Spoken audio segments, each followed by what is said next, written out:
Let's take a look at how we can use this equivalent martingale approach to actually rederive the Black's model. So just to show that this equivalent martingale approach is actually very powerful. It's for all the things that you have talked about before, we can also we can put all of them under this equivalent martingale approach. So if you look at the Black's formula, what's Black model? So basically, it's a model for a derivative asset, call, put, and so on a with the underlying asset that is a futures contract or forward contract. Now, it has this particular form here. This is the formula, right? So F naught is really the forward contract, the price of the forward contract times 0. And FT is really the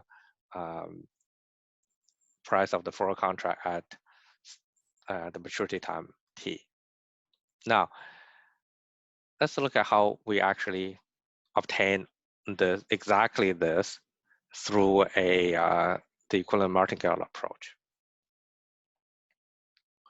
Well, you can use, let's say you use zero coupon bond as a numeraire, and let's say a call is really just this is a discount factor, right? Times the expected payoff, as we have seen before when we use zero coupon bond as a numeraire. Now, F naught is the current forward price. F big T is the forward price at maturity time. And because we have assumed under Black's model that FT has a log normal distribution, then we can basically use this property that we have seen earlier, that the expected value of this thing, if this stuff is not normally distributed, then we have basically becomes this expression. So this expectation becomes this expression here, which you have seen earlier. Now, we have said that from here to here is independent of what probability measure. So here we have chosen a particular probability measure that's consistent with the zero coupon bond as a numeraire, and that's fine. You can still have this from here to here, provided this expectation is also done under the same measure.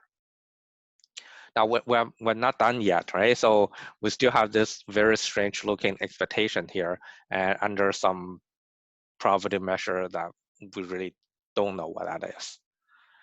But we actually know in a way, because if you write it out this way here, earlier we have seen that the current forward price is really the expected forward price at maturity T. So we know, and the expectation is done under the probability measure consistent with the zero coupon bond as a numeraire. So we know this thing here is actually F naught. So we have it here. We can just replace this with F naught because of this condition here that we have seen earlier. So once you have done that, you just basically replace this with F naught, and you have everything here. You basically now you have the Black's formula for option on forwards and futures.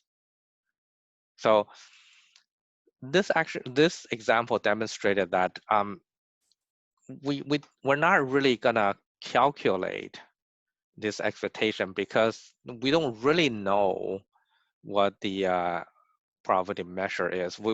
Theoretically, we know there exists some probability measure that this is true, but we're not going to be able to really numerically calculated anyway. But because of certain conditions, so this is again another application of the equivalent martingale approach, right? And from that, we have obtained this particular condition that we can use.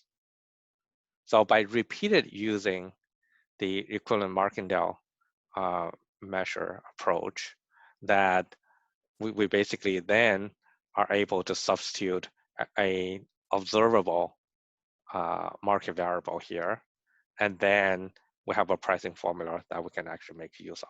So again, you're not gonna calculate this, and you're gonna find certain conditions that give you a value of this, and then you can plug in that value that will give you some closed form formula.